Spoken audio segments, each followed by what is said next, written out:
Shalom, selamat pagi Bapak Ibu Saudaraku yang dikasihi Tuhan. Salam sejahtera buat saudara semua dimanapun berada. Saya kembali mengajak Bapak Ibu Saudara untuk bersaat teduh dan berdoa dalam renungan penuntun kehidupan setiap hari.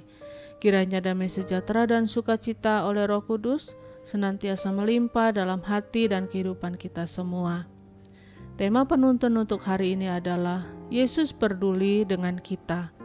Ayat bacaan kita terdapat di dalam Injil Matius 15 ayat 32 dan 33. Demikian bunyi firman Tuhan. Lalu Yesus memanggil murid-muridnya dan berkata, "Hatiku tergerak oleh belas kasihan kepada orang banyak itu. Sudah 3 hari mereka mengikuti aku dan mereka tidak mempunyai makanan. Aku tidak mau menyuruh mereka pulang dengan lapar. Nanti mereka pingsan di jalan." Kata murid-muridnya kepadanya, "Bagaimana di tempat sunyi ini kita mendapat roti untuk mengenyangkan orang banyak yang begitu besar jumlahnya?" Bapak Ibu Saudaraku yang dikasihi Tuhan, dalam pokok bahasan kita hari ini ada beberapa hal yang sangat menarik untuk kita pelajari. Itu sebabnya kita pisahkan 2 ayat yang kita baca ini dari keseluruhan cerita mengenai Yesus memberi makan 4.000 orang. Karena di sini kita melihat ada hal-hal menarik dari diskusi Yesus dengan murid-muridnya. Yang pertama kita lihat Yesus berbuat sesuatu bagi mereka yang sungguh-sungguh mencari Dia. Dalam ayat ini diceritakan sudah 3 hari mereka mengikut Yesus dan mereka tidak mempunyai makanan. Dengan lain kata, mereka mengikuti Yesus apapun harga yang harus dibayar. Mereka meninggalkan rumahnya dan kenyamanannya. Mereka tidak memiliki bahan makanan, tetapi mereka terus berjalan mengikuti Yesus. Melihat pelayanan Yesus, mau diajar oleh Yesus, dan mereka mencari Yesus dengan sungguh-sungguh. Saudaraku, ada banyak orang mencari Yesus jika situasinya menyenangkan. Banyak orang yang akhirnya keluar dari gereja hanya karena tersinggung dan kecewa dengan orang-orang gereja. Inilah yang dimaksud kita mencari Tuhan hanya dalam situasi yang menurut kita menyenangkan. Tetapi orang-orang ini selama 3 hari mereka mengorbankan segala sesuatunya karena mereka mau mencari Yesus dan dengan sungguh-sungguh. Yesus tidak mungkin membiarkan kita pulang dengan lapar. Yesus tidak mungkin membiarkan kita yang berseru berdoa kepadanya, menangis dengan air mata, lalu dibiarkan begitu saja. Yesus adalah Tuhan yang berbuat sesuatu bagi mereka yang sungguh-sungguh mencari Dia. Karena itu jangan pernah berhenti berdoa, saudara. Ketika kita sudah sungguh-sungguh berdoa, maka yang perlu bagi kita hanyalah setia.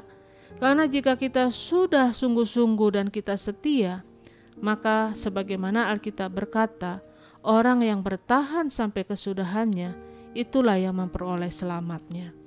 Dan yang kedua kita belajar dari apa yang dilakukan oleh Yesus. Yesus turut memikirkan segala kebutuhan kita.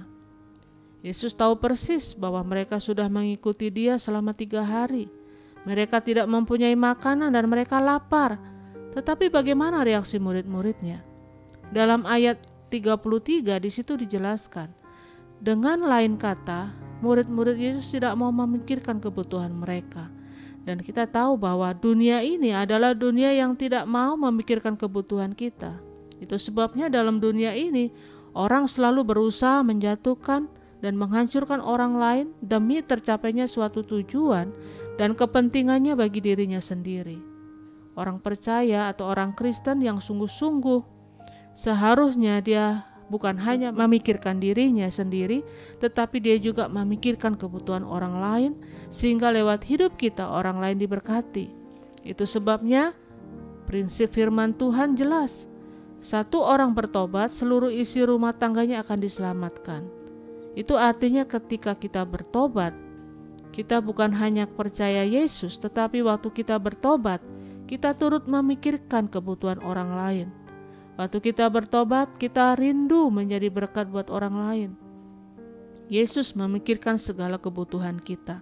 Dan setelah Yesus memikirkan kebutuhan kita, kita juga seharusnya turut memikirkan kebutuhan orang lain.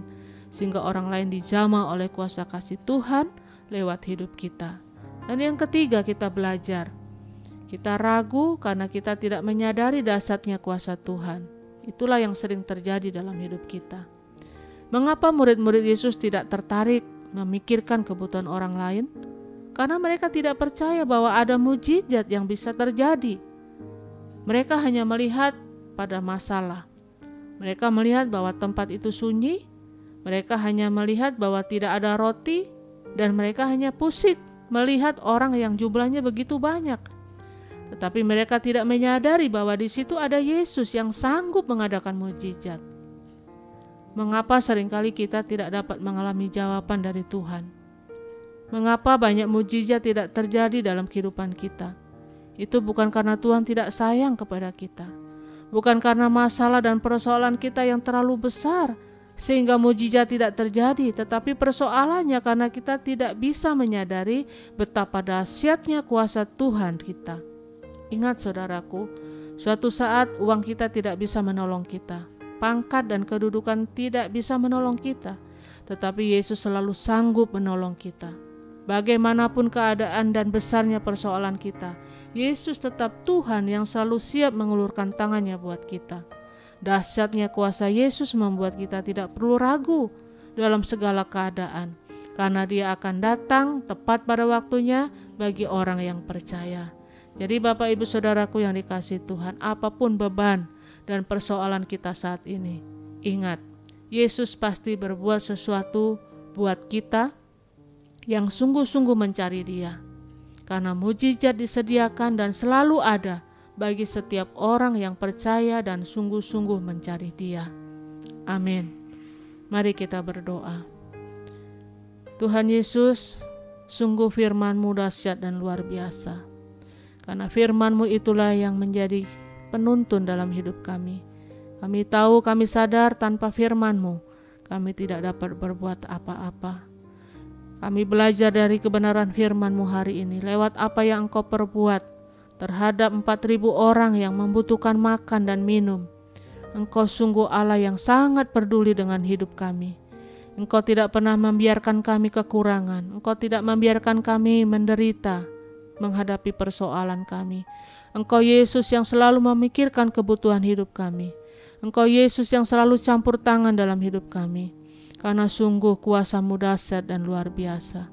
Sungguh kami bangga punya Allah seperti Engkau. Dan biarlah iman kami terus teguh di dalam Engkau, karena kami tahu tanpa Tuhan kami tidak mampu. Terima kasih Bapa buat firman-Mu hari ini, dan biarlah kami terus berjalan seturut dengan firman-Mu. Di dalam nama Tuhan Yesus kami berdoa. Haleluya. Amin. Kiranya berkat yang sempurna dari Allah Bapa kita, kasih karunia dari Tuhan Yesus Kristus, dan persekutuan yang indah dengan Roh Kudus menyertai kita semua dari sekarang ini dan sampai selama-lamanya. Maju terus dalam tuntunan Tuhan, tetap semangat, sampai jumpa esok hari dalam penuntun kehidupan setiap hari, dan Tuhan Yesus memberkati.